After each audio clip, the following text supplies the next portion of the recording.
oduu teenyaa jalqabaatiin manneen barnootaa keessatti namni osoo salaatuu argame waggaa 2 mana barumsaa irraa ari'amuu danda'a jedhame.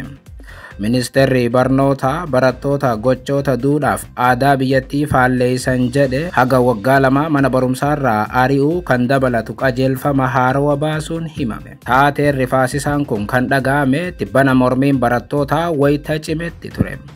Biraanuu Naggaaf barattoota bal'inaan dhageessu. Oduu biraatiin haleellaan saayibarii AI'dhaan gaggeeffamu guutuu Afrikaatti guddachaa jira jedhame.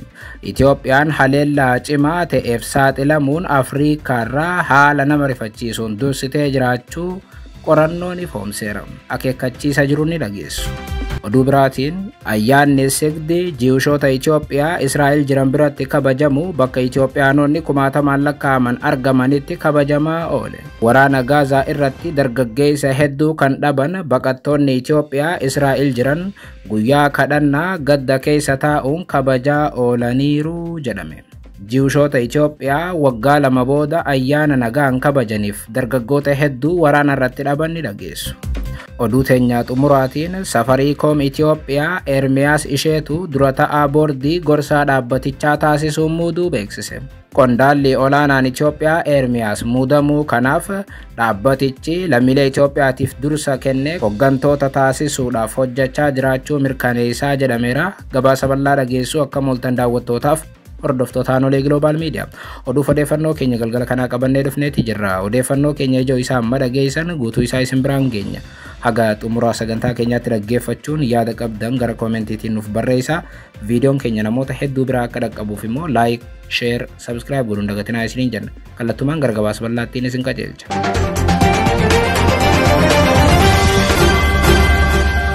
Oduu teenyaa jalqabaatiin manneen barnootaa keessatti namni osoo salaatuu argame waggaa 2 mana barumsaa irraa ari'amuu danda'a jedhame. Ministeerri barnootaa barattoota gochoota duudhaaf aadaa biyyattii faalleessan jedhe haga waggaa 2 mana barumsaa irraa ari'uu kan dabalatu qajeelfama haarawaa baasuun himameera.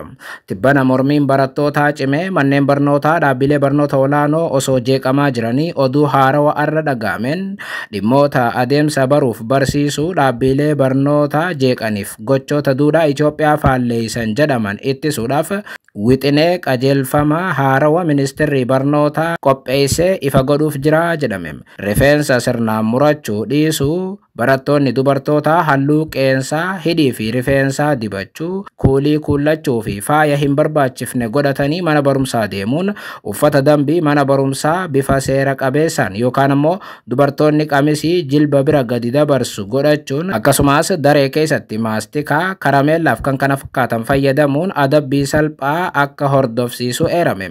Adabbiileen sadarkaa barnootaa irratti hundaa'uudhaan garaagarummaa kan qaban yoo ta'u, adabbiileen cimaan barnoota sadarkaa 2ffaa yookaan kutaa 9 haga 12 akka armaan gadiitti eerameera. Gochaawwan aadaa biyyattii hin ibsine kanneen akka Crazy Day, Gentle Day, Oldies Day, Baby Day, Fruit Day, Tomato Day, Valentine Day, April Fool Day, Color Day, Pijama Day fi kan kana fakkaatan kabajuu akkasumas tumachuun adabbii salphaa yeroo 2 fi isaa ol raawwachuun waggaa 1f mana barumsaa irraa akka ariisisu qajeelfamichi ni ibsa.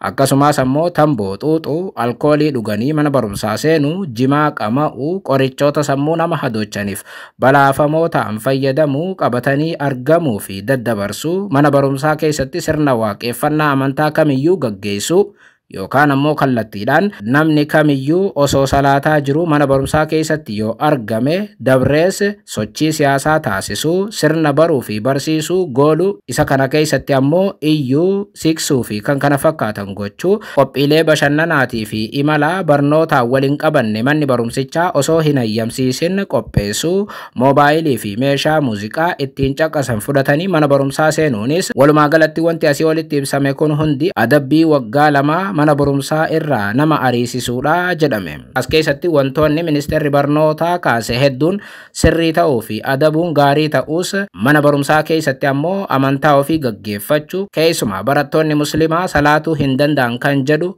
kaayameera. Mana barumsaa keessatti sirna waaqeffannaa amantaa kamiyyuu gaggeessuun hin danda'amu jedhame.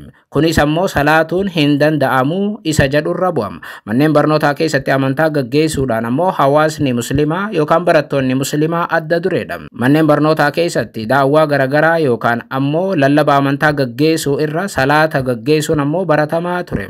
Kun immoo hin hayyamamu jechaa jira ministeerri barnootaa. Kunis ammoo walitti bu'iinsa mana maree dhimma islaamaa Itoophiyaa fi akkasumas ammoo ministeera barnootaa isa dur caalaa dabaluuf jira. Guyyaa tokko dura pirezidaantii mana maree dhimmoota islaamummaa Itoophiyaa Sheekh Haji Ibrahim Tufaa ministeerri barnootaa Profeesar Biraanuu Naggaa manneen barnootaa garaagaraa keessatti manneen barnootaa akkuma mana dhuunfaa isaa godhachaa jira jechuun qeeqanii turan.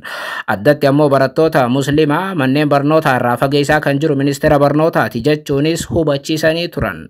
Pirezidaantichi wixineen dambii kun manneen dhugaatii, raabsaa, sijaaraa, shiishaa, jimaa fi tamboo, manni shubbisaa, qumaaraa akkasumas ammoo manneen masaajii barnoota irraa yoo xiqqaate meetira 500 fagaachuu qabu jedhe. Kana malees manneen filmii, pileeysteeshinii, DSTV, karambullaa, puulii, jootanii, biingoof, peetingiin ispoortii naannoo manneen barnootaatti akka hin banamne dhorkamaniiru. Akka wixinee dambii kanaatti namni mana barumsaatti dhiyaachuun mana jimaa yookaan mana tamboo bane birrii 50,000 ni adabama. Mana shiishaa, sigaaraa yookaan bakka tamboo itti xuuxan kan bananis birrii 100,000 ni adabama.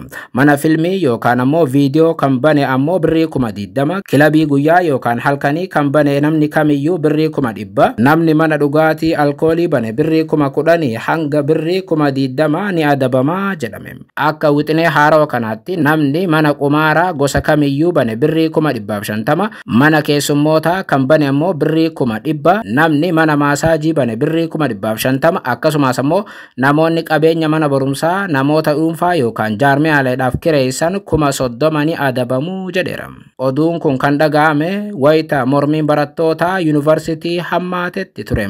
Tibbana yuunivarsiitiilee Itoophiyaa garaagaraa keessatti hiriira mormii jabaatee gaggeeffamaa tureen haga poolisiin federaalaa doormiiwwan barattootaa caccabsaniitti ga'ameera. Barattoonni biyyattii mormiitti kan ba'an sagantaa ministeerri barnootaa baase haarawaa mormuun ture. Ministeerri barnootaa biyyattii ammoo wixineewwan haarawaa baasu akkasumas ammoo riiformii barnoota irratti gaggeessu kamiyyuu barattoota waliin osoo hin mari'anne gaggeessaa jedhamuun qeeqama. Ministeerri barnootaa bosona keessa turan yookaan ammoo Eertiraarraa lola gaggeessaa turan haala barnoota biyyattiitiif akkaataa uummata biyyattii hordofuu dadhabuun yookaan hubachuu dadhabuun barattoota manneen barnootaa irraa fageessaa jiru jedhame.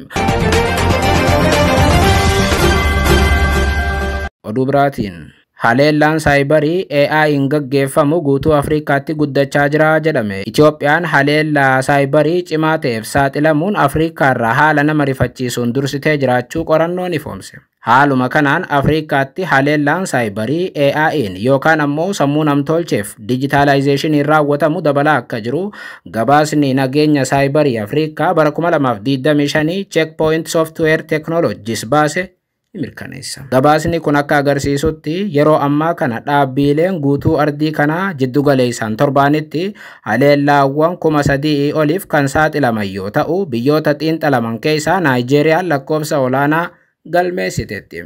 Walumaa galatti addatti ammoo Itoophiyaan biyya baay'ee irratti xiyyeeffatamee fi sadarkaa jalqabaa qabattee jirtudha jedhame. Ganamarraa chaanaalii Afrikaa irratti itti gaafatamaan Checkpoint damee SADC'n akkana jechuun dubbatan. Dhaabbileen Naayijeeriyaa torbaanitti haleellaawwan 4,200 ol kan isaan mudatu yoo ta'u dhaabbileen Afrikaa kibbaa ammoo gara 2,200 haleellaa saayibariitiif ni saaxilamu. Itoophiyaan ammoo torbaanitti haleellaa 11,000 kan saaxilamtu yoo ta'u jaarmiyaan tokko addatti yoo xiqqaate torban keessatti irra deddeebi'iin haleellaa saayibariitiif ni saaxilamaa jedhan. Haleellaa cimaan kun haala adda ta'een Itoophiyaa irratti xiyyeeffatamuun isaa jijjiirama dijitaalaa saffisaa ta'een kan wal qabate ta'uu ibsan. Itti gaafatamaan Checkpoint damee SADC yaada kennaniin Itoophiyaatti dhaabbilee adeemsa waraqaa irratti hundaa'an irraa gara sirna dijitaalaatti ce'uun haleellaa dijitaalaa kana akka babal'atuuf akkasumas ammoo akka jaraaf mijatuuf ta'eeraa jedhan. Haleellaa kanaaf irra caalaatti carraa dabalataa akka uume ibsan. Itoophiyaan biyya kamuu caalaa amma gara dijitaalaayizeeshiniitti socho'aa akka jirtu dubbatu. Nageenya furmaata dijitaalaatiif adeemsa dijitaalaayizeeshinii mataa isaa keessa jira jechuun ammas balaa kana dandamachuudhaaf digitalizationin mataa isaa furmaata guddaa akka ta'e eran. Gabaasni checkpoint kun haalawwan biyyaalee isaa ifa ta'an adda baaseera. Afrikaan kibbaa haleellaa ransomware gareewwan maallaqa barbaadaniif saamicha daataa hatuu irratti xiyyeeffataniif saaxilamaa jirti. Keeniyaan ammoo bu'uuraalee misoomaa murteessoo ta'an irratti haleellaan isii mudateera. Fuuldura waan kanaa yoo ilaalle gabaasni kun akka akeekkachiisutti ransomware guddina isaa akka itti fufu yookaan sochii kana kan jabeessu yoo ta'u haleellaawwan hanna daataa kana caalaa akka jabaatus ni akeekama. Akkasumas ammoo meeshaaleen AI duula ofumaan phishing viidiyoo tolchuutii fi tooftaalee gowwoomsaa birootiin saffisaan dabalaa akka jiran eeru. Addatti ammoo AI'n viidiyoo tolchuudhaan gowwoomsaa guddaa gaggeessuu itti fufaa jedhan. Yeroo ayyaana viidiyoowwan hojjetaman gowwoomsa akka dabalan kaasuun fayyadamtoonni dammaqinaan akka of eegan akeekkachiiseera dhaabbatichi. Yakkamtoonni saayibarii gama isaaniitiin taateewwan ispoortii gurguddoo kanneen akka waancaa Afriikaaf waancaa addunyaa bara dhufu fayyadamuudhaaf qophaa'aa jiru jedhan. Kun immoo caalaatti jeequmsa intarneetii fiduuf akka jiru sodaa qabu ibsa checkpoint. Oduu biraatiin ayyaanni sigdii ji'ushoota Itoophiyaa Israa'el jiran biratti kabajamu bakka Itoophiyaanonni kumaatamaan lakkaa'aman argamanitti kabajamaa oole. Waraana Gaazaa irratti dargaggeessa hedduu kan dhaban baqattoonni Itoophiyaa Israa'el jiran guyyaa kadhannaa gadda keessa taa'uun kabajaa oolanii jedhame. Gabaasni miidiyaalee Israa'el akka mirkaneessanitti konkolaataan 78 kan Yahudoota Itoophiyaatiin guutame baqattoota Itoophiyaa Israa'el jiran lakkoofsaan guddaa ta'e baachuun gara ayyaana sigdii waggaa waggaan Taayileet Haase Proomee Naayideetitti yeroo deeman isayyuu gammachuudhaan guutamanii wayita imalan agarsiisu jechuun ummata waraanaan ilmaan isaa dhabe akka waan gammadaa jiraniitti gabaasan miidiyaaleen Ibroota. Yahudoonni Itoophiyaa ayyaana sigdii jedhamu kan kabajan aadaa Yahudootaa keessatti ayyaana guddaa kan jedhamu Yoom Kippur kabajamee guyyaa 50 booda ture. Ayyaanni kun kakuu Waaqayyoo fi saba Yahudootaa jidduutti haaromfamuu fi Waaqayyo abboommii kurnan Museef kennuu isaa yaadachuu fi jedha gabaasaaleen biyyatti. Yahudoonni Itoophiyaa kan hedduun isaanii Gondar irraa ta'anii fi Beeta Israa'el jedhamuun beekaman kun duudhaa mataa isaanii addaa kan guddisan yoo ta'u hawaasni kun adda baafamanii jiraachuu isaaniitiin amantii Yahudootaa kan mataa isaanii uummataniiru jedhama. Hagadhuma jaarraa 19ffaattis beekumsa xiqqaa qaban jedhamanii warra amanaman keessaa Yahudoonni Itoophiyaa tokko turan. Dhiibbaawwan Yahudoota irra turan jedhamuun Yahudoota isa guddaa irraa adda ba'uu isaaniitiin hawaasni Yahudoota Itoophiyaa kun ayyaana mataa isaanii isaan guddifatan keessaa ayyaanni sigdii tokko ta'uun gabaafameera. Bara 2008 Israa'el keessatti ayyaana biyyoolessaa ta'ee kan labsame sigdiin miseensonni hawaasa Yahudoota Itoophiyaa tokko tokko tehliim soomananii ni dubbisu jedha gabaasni Jerusalem Post. Ayyaanni sigdii guyyaa itti kadhannaan gaggeeffamu akkasumas ammoo guyyaa itti akka aadaattis walitti dhufan akka ta'e eerama. Yahudoonni Itoophiyaa har'a ayyaana amantii kana kabajuu bira dabree bara 2024 jalqaba irratti kan dhabamte lammii Itoophiyaa Hayimaanoot Kaasaw waa'ee isii irratti ibsi akka kenname kan eerame yoo ta'u akkasumas ammoo kanneen dhiyoo harka Hamaasii bahan Awuraa Mangistuu immoo namoota ayyaana kana irra har'a qooda fudhatan keessaatii jedhu miidiyaaleen Ibroota. Akka miidiyaaleen Israa'el jedhanitti Hayimaanoot Kaasaw erga Israa'el keessatti baddee yookaan dhabamtee waggaa 2 deemti. Daa'imni ganna 9 baduu wal qabatee paarlaamaan Israa'el Qenneseet hundi walga'ii taa'ee waa'ee isii dubbatus ammallee daa'ima dubartii tana akka hin agarree fi barbaadamtee akka dhabamte eeramama. Ji'oota dura Israa'el daa'ima badde tana barbaaduuf garee ijaaruun gara Itoophiyaattis ergitee turte. Gama ayyaana sigdiitti yoo deebinu sigdiin yaadannoo Yihudoota Itoophiyaa kumaatamaan lakkaa'aman karaa Israa'el irratti du'anii kabajuudhaaf ta'uunis gabaafameera. Namoonni hedduun ayyaana kana wayita ibsan akkamitti sagantichi hawaasa Yahudoota Itoophiyaa akka walitti fidees ni ibsu. Kaan immoo hiika amantii